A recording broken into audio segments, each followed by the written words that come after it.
I was tired of the talk, tired of the gurus, tired of the endless advice. So I gave myself 7 days, no money, no audience, no excuses, just me, a laptop, and a challenge. Make real money online in 1 week or shut up forever. This isn't a tutorial, it's a test. And if you are in the US and you have ever said, I will start tomorrow, this video is your mirror, I created a free Gumroad account.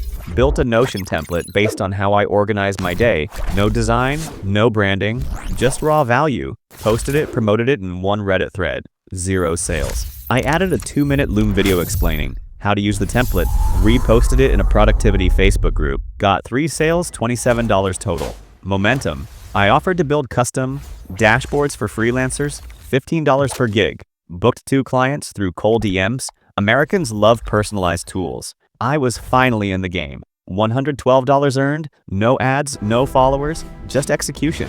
And more importantly, I proved to myself that I could start, that I did not need perfect, I needed action. If you are watching this, stop waiting. Give yourself 7 days, no budget, no excuses. Just build, like, subscribe, and comment. Challenge accepted if you are ready to test yourself.